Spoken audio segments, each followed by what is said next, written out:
Alex, welcome to the podcast. I am so excited to talk to you today. Thank you so much for being here. Oh, thanks so much for having me, Dr. Kim. It's wonderful to be here.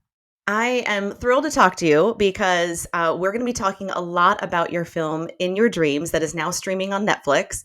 And I'm excited because I know I've watched the film, I think 2 or 3 times now with my children, and it's become a big family favorite in our home. And so just being able to sit here and talk to you today, I'm like a hero to my kids right now, especially my 9-year-old son. He thinks I'm so cool, like that I'm talking to you today. So thank you for making me mom of the year right now. Well, you should think you're cool, whether you're talking to me or not. Yeah, exactly, exactly. Well, if he gets everything on his Christmas list, I think this year I'll even be a cooler mom. But I mean, you just have quite a resume. I'm just going to share a little bit with everyone right now if they're not familiar with your films. I'm sure once I start mentioning some of your history.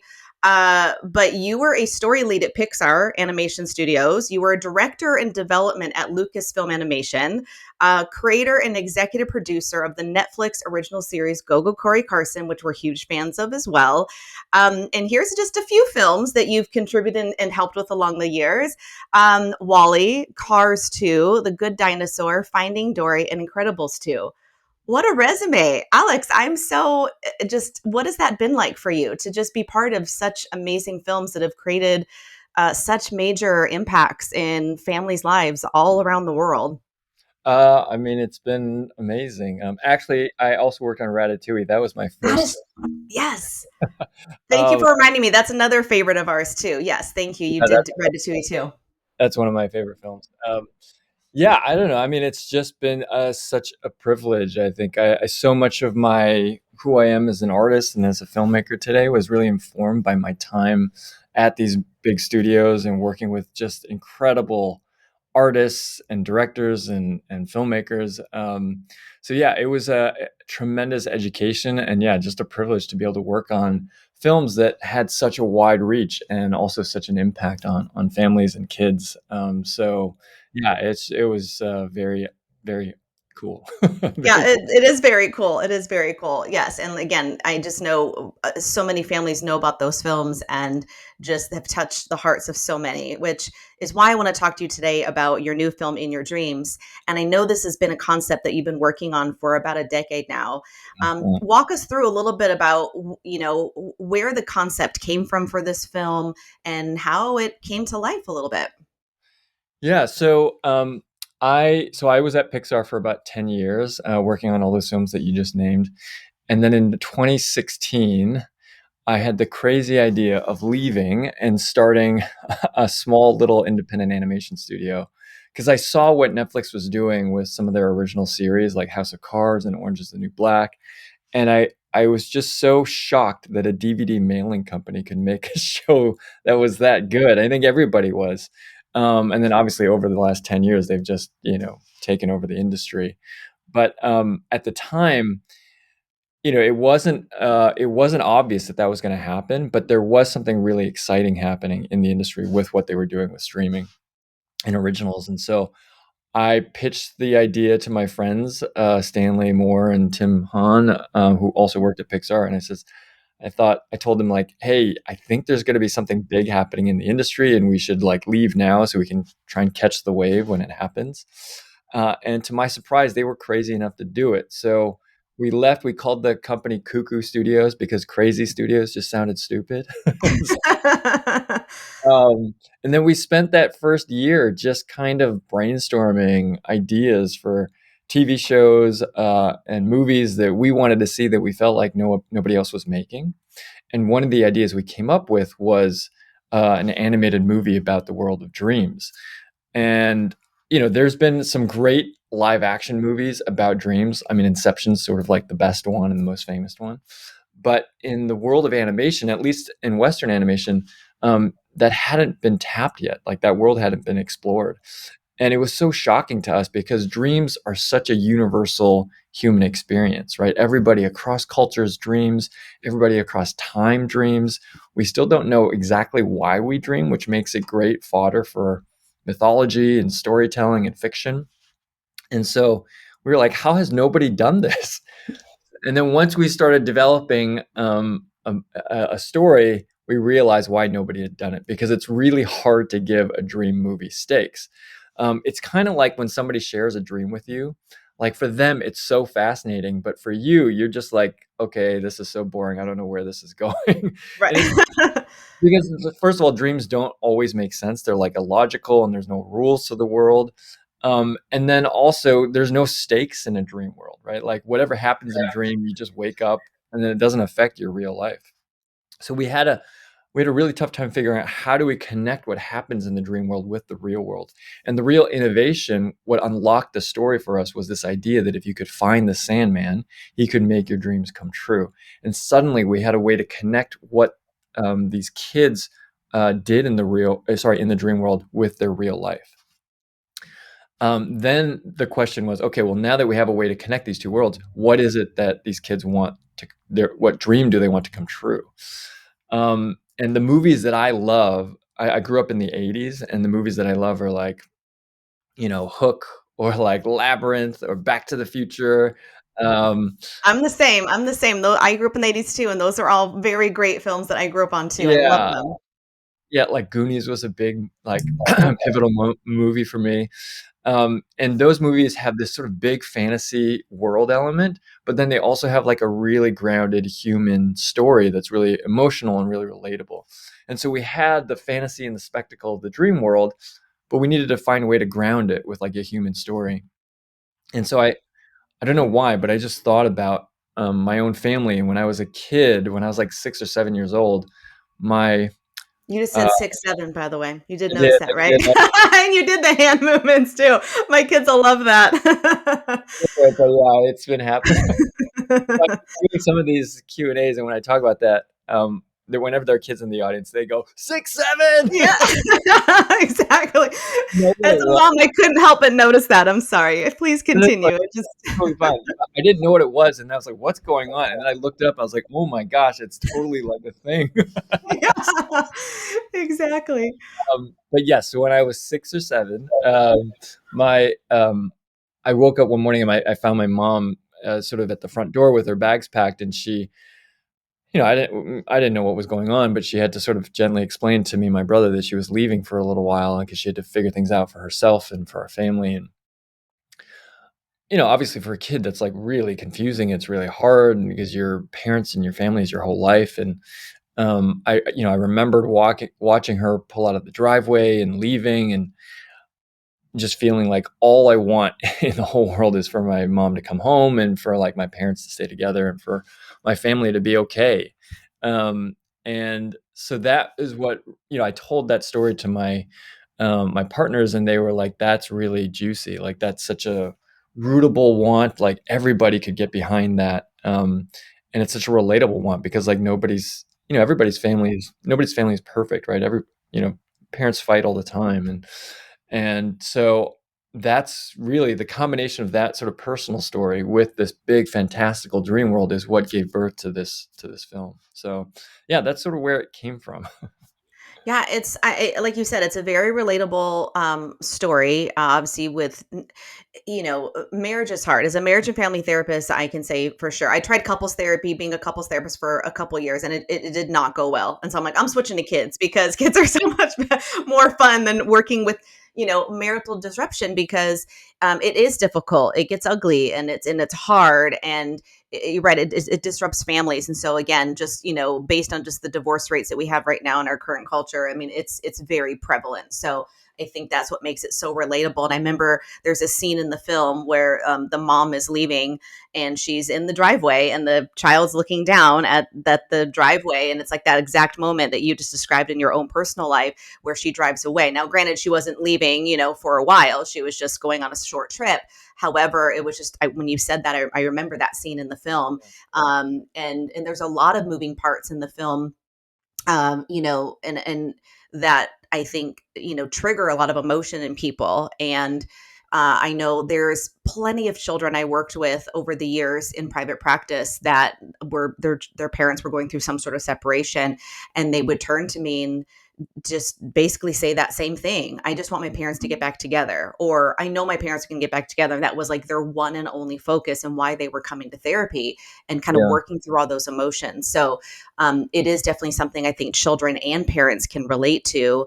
And it does ground the film tremendously. And, I cried. I think everyone in my family cried, but kind of happy tears Yeah, in yeah, a way that it was so moving. It's emotional in the way where you will cry during the film, you will laugh, you will, there's lots of happy, like hopeful moments. So you're kind of going to be feeling like a spectrum of emotions. Did you, I guess, plan that when you were making the film, like to just go through? I mean, it's a whole rainbow, of waves of emotion. You get excited. I mean, there's like 20 emotions you feel, during your film.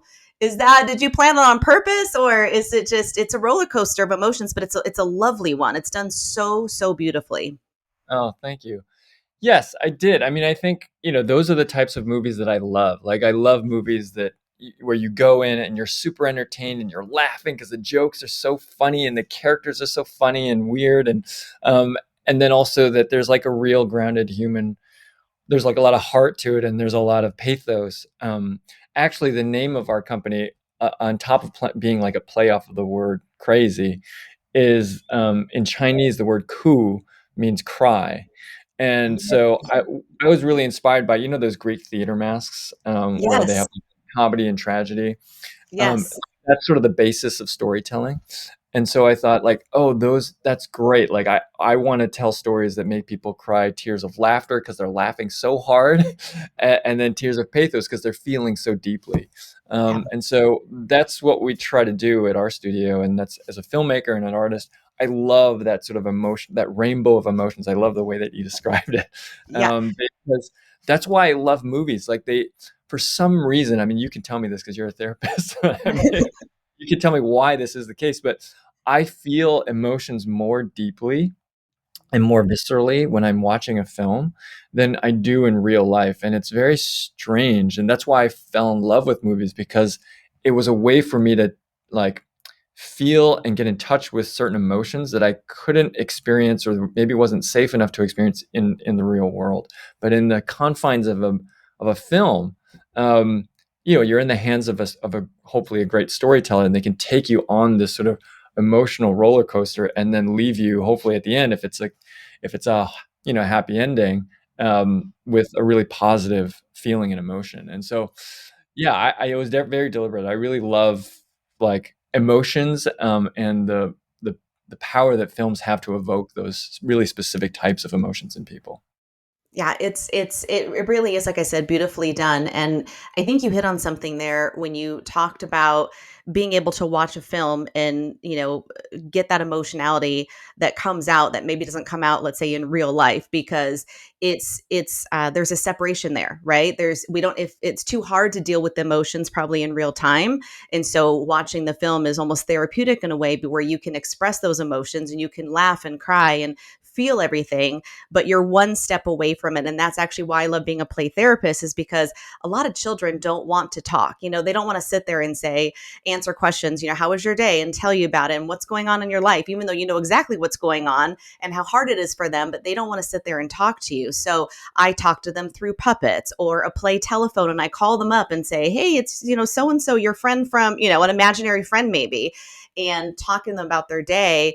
Or they can do it. We have something called sand tray, where they can tell a story in the sand. And like you said, it's all about the storytelling and feeling those emotions without having to sit there and look at it blindly, in the face, and, sit there and look at someone eye to eye and talk about it. You can feel it without having to verbally, express it. So I think that's what I got from what you were talking about, of that, how you created the film and how films make you feel when you watch them. Yeah, yeah. So it feels to me like this movie was just one big art therapy exercise for me. That's great. I'm sure, based on your history with your own family of origin, I'm sure there was some Yeah. therapeutic elements for you that, maybe some past traumas that you went through when you were a child that, you kind of worked through. Now, I don't want to have any spoilers, but, I did read some history on you, and, before our interview, and, found out that your parents did eventually get back together, and they've been married now for over 50 years. So, Yeah. Yeah. sometimes there is a happy ending like that. And, sometimes, things do end up in separation. And that doesn't mean necessarily it's bad. In grad school, we learned, a lot of times when we were learning in my couples therapy class, that sometimes it is better sometimes for parents to separate because it actually like, creates a more peaceful experience for the children, so they don't have to deal with all the fighting and arguing and yelling and, all the things that come with, the disruption of the home.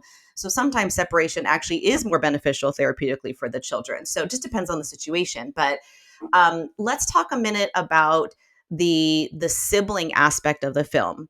Because when I watched the film with my two children, a boy and a girl, which is what you have in your film, um, there was a lot of emotionality between my kids, where halfway through the film they're hugging each other and really starting to like really appreciate each other, and they were bonding during your film. And so tell us a little bit about that, because I know you also have a sibling that you grew up with, of that part of the film, and what importance that had to you when you were creating it. Yeah. Well, I'm so glad that your kids bonded with each other when they were watching the film, because that was very much the I don't know if that's not I wasn't intending for kids to do that. I mean, my hope was that that would happen, but it really just came from my own sort of bond with my own younger brother. One of my good friends, she watched the film when it was done, and she knows me really well, and she said, this is just a really circuitous way for you to tell your brother that you love him. And I was like, Oh, yeah, maybe. I Because love that. like a middle-aged Asian man. My brother is also a middle-aged Asian man. We don't really talk about our feelings, but this is how we express. I guess this is how I'm telling him that I really care about him and that I love him. Um, but yeah, I think that was really that to me, that relationship between Stevie and Elliot is the core of the film. I mean, that's the core relationship where you're with the characters the entire way through throughout the film, and it really stemmed from my own relationship with my brother. I mean, my parents obviously that they have been married for 50 years now, but they've had their ups and downs, like I'm sure like all couples, and their marriage and our family is far from perfect. We're a very imperfect family, and whenever we go through difficult times, me and my brother, we just sort of gravitate towards each other, and like, because there's something about sibling relationships that's so unique and so sacred, because you're always going to be siblings no matter what. And they're the only other person. They probably know you. They're the people that have known you and will know you for the longest period of your life, right? Because they True. know you when either they were born or you were born, um, all the way through till the end. And they also understand the specific context of your family dynamics better than anybody else can. And so there's something really special about that relationship. And I really wanted to feature that in this film. And I wanted Stevie to recognize that in her brother. And it's something that it took me a long time to recognize that in my brother. We are very, very different personalities. Like, I'm very much like Stevie. I'm this sort of obnoxious type A perfectionist. And my brother's very much like Elliot. He's like very chill, very funny, like very charming, very sociable. And I gave him so much, you know, I gave him so much flack as a kid because he wasn't as studious as I was, but he found his own way in life. And there's so much that I have learned from him, and I still can continue to learn from him in how he approaches life and how he views life.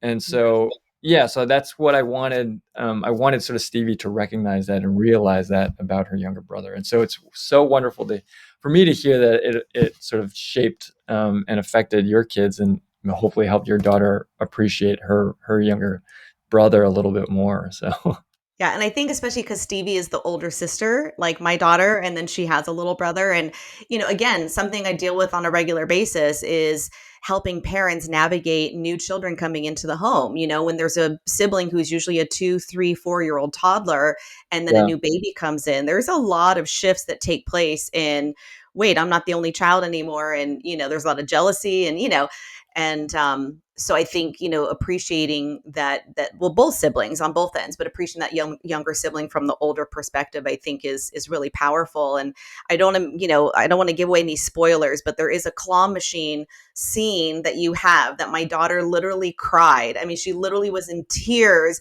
of just so much love coming out for her brother, and just was hugging him on the couch, and was really moved by that scene and other scenes too, but that one in particular really hit her the hardest, because she did just have this wave of love and appreciation for him. And it was beautiful to see. So you were really affecting children in real life, like in real time with your film. I love it. So but it was great. And I think, like you said, she could relate to Stevie really, well, with being the older sibling. And I think a lot of times birth order has a lot to do with that, because I'm the youngest and I was always considered the more social butterfly, didn't take school as seriously, but always had lots of friends and this and that. Then my sister was always the one getting all these accolades for getting, most academic and this and that. And it's funny as we've shifted and gotten older, some of our, I guess I'll say, personalities have changed, but we both, like you said, found our way. And it's interesting to see the birth order of firstborn, secondborn, if the firstborn's a male versus a female. Like, there's so many Wow. psychology fascinating things about it. Kind of like dreams. I mean, one of the very first classes I took in Psychology 101, I had a huge dream book about this thick, like just, super thick. And anytime I'd have a dream, I'd look it up and say, okay, what does this mean? And I was fascinated by, what our dreams mean. And always wondering, like, well, how come we remember some dreams and not others? And how come some feel more real than others? And, if we, and one concept I use in my therapy life, it comes from a solution focused, evidence based theory called solution focused, where we ask the miracle question. Like, if you could wake up tomorrow and your problem would be solved, what would it be? And it's in what your situation, like kids will say, I want my parents to get back together, or I want to have $1 million, or they'll say all sorts of things of what's going to solve their problem. But it usually comes back to something in their family dynamics, and Right. a lot of times it comes to, I want my parents to love each other, or whatever it is. And that's hard, especially when it's not going to happen. Yeah. That's a hard thing to deal with. So anyway, just some food for thought about how you're affecting lives. But I No, do want yeah. to talk to you about Baloney Tony for a Okay. moment. So, if anyone who hasn't watched the film yet, Baloney Tony is one of my favorite characters in the film, mostly because I'm a play therapist and I work with stuffed animals and puppets and just how much they mean to children. And, a lot of kids have these loveys that they grew up with, whether it's a blanket, a stuffed animal, whatever it is. So I don't know if there is any history behind that, but can you tell us a little bit of history of where Baloney Tony came from? And he's just so joyful in the film. I love him. He's the one who made me laugh, I think, the most. Like, he is just so much fun. And again, without giving you any spoilers for people who haven't seen it, just tell us where his character came from. Yeah. Give me 1 second. I have something to show you. Okay. Do you, you do you have one of these? Did we? Did No, we? I don't. Okay, we got to give you one. I would love it. Oh my goodness. They're these Baloney Tony backpacks actually. So they've got a pocket in the back, Oh my and gosh. you can stick bologna in there if you want. But I'd rather. Oh my gosh, I love it. Oh my gosh, my kids would absolutely love that. I Yes, we mean, will. he's just so much fun. I love it. I love that you have a pocket for the bologna in there too. That's perfect. If you haven't seen the film, that'll make more sense once you watch it. But yeah, where did Uh, he come from? He's so playful and joyous, and I love him. I'm going to use that for my kids and my clients. I just thank you for creating him. oh yeah, yeah. So yeah, he's one of my favorite characters in the film. Obviously, he's the funniest character. He provides so much comic relief, um, and he sort of came from two places. I mean, the first was we knew that when we were writing the script, we knew we needed like a guide character for the dream world, kind of like Gandalf and Lord of the Rings. And it was my co-director that thought, wouldn't it be funny if the guide character had it in for the protagonist? Right? Like if Gandalf really didn't like Frodo, and like Yeah. him, but he would always just give him crap. And so we thought, oh, that's such a funny concept. So that's really where Baloney Tony came from. It was like we knew we needed a guide character, but we wanted to have a twist on that character. Um, and then the Baloney Pocket that came from my co-director. So when he was a kid, he had a My Pet Monster, like a stuffed animal, and he was one of four kids, and he was, I think, the second youngest of the four. And so his siblings would always steal his toys and steal his snacks from him. And so what he did, his My Pet Monster had like a little pop seam on the corner, Oh, good. around the torso. And so what he did was he would use that as like a hiding place for his toys and his snacks that he didn't want to share with his siblings.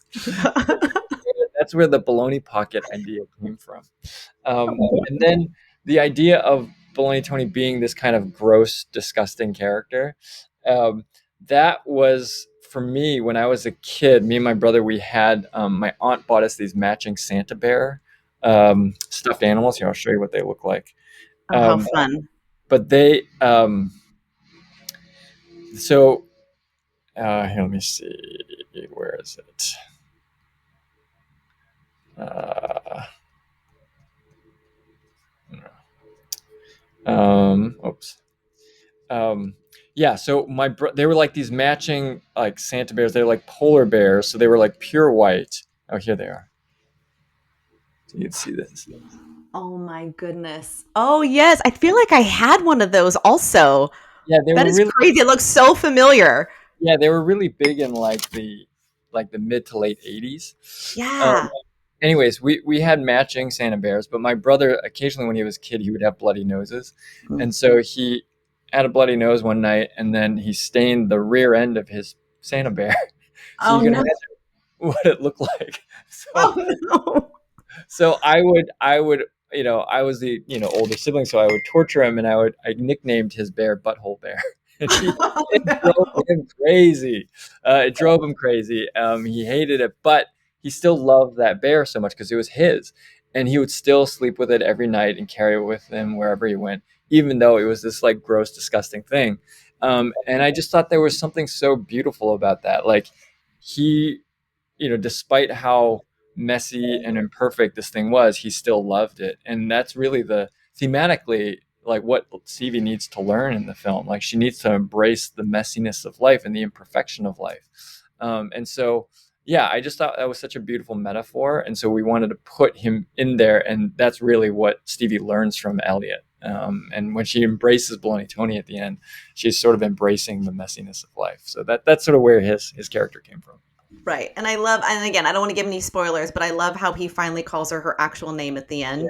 You Yeah. know, I just little things like that. I mean, you're just so creative and, I picked up on them, but that was like what I just loved that at the end, that little moment that they had. And then him saying that just, I don't know, it just made my heart happy. That I was like, yeah, that's, but let's talk a little bit about some Easter eggs in your film because I know there's probably more. And if you have any, like one or two more that you have that I didn't notice, I'd love for you to share so I could look out for it the next time we watch it because I know we're going to watch it again over the holidays.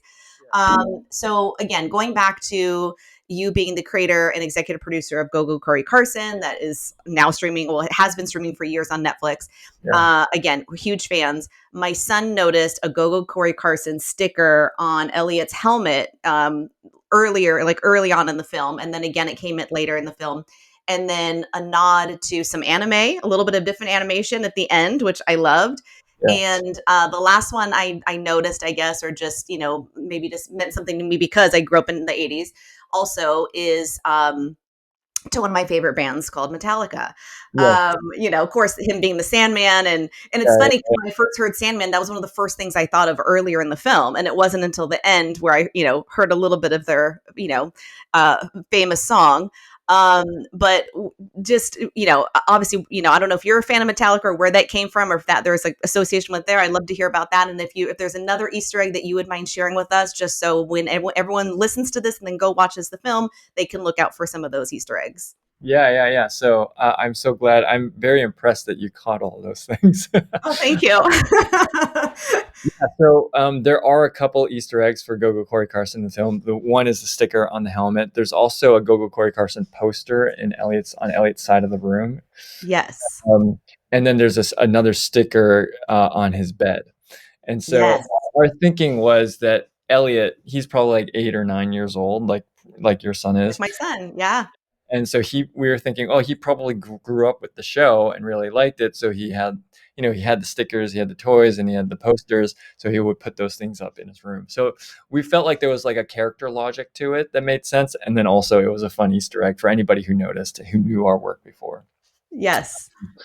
Enter Sandman was something we always wanted to have, but you know how, I don't know if you know this, but Metallica is notoriously protective of their songs. So it's very difficult to license their music unless they really like the film or the use that somebody's asking them for the rights to use it for. So It wasn't till very late in the game that we got their permission to use that song, Wow. which I was so happy about because obviously I'm a Metallic fan. I grew up in the 80s. Yep. Yep. And I also, there's no lyrics, right? So we only use the sort of the opening melody, but it's enough if you're a Metallic fan to know you instantly recognize it because it's one Oh, of the most. yeah. So we Oh, thought yeah. that was kind of cool. And then yes, the anime reference. So when I was a kid, I loved watching anime because I grew up half my life in Minnesota, which is where the movie takes place. The other half in Hong Kong in Asia, which is where my parents are from. And so I was exposed to a lot of anime as a kid because I would always get to watch it when I was when I was in Asia. And I was a big fan of Dragon Ball, but also Sailor Moon. But I didn't tell anybody that I was a fan of Sailor Moon because it's kind of a girl show. But I always thought it was such a great show. And so this was my sort of nod to that show when Stevie turns into her anime version of herself, and then both in the middle of the film and at the end. And I love like the medium of animation so much because it's so versatile. You can do so many different things. And because this movie takes place in a dream, it really gives you license to do that and to like play with this different styles of the film. And so, yeah, putting an anime version of the characters in there was just kind of like a dream come true for me. And I'm so, the fact that it was in a dream movie gave me permission to do it in a sort of a narratively like consistent and logical way. So that was really fun.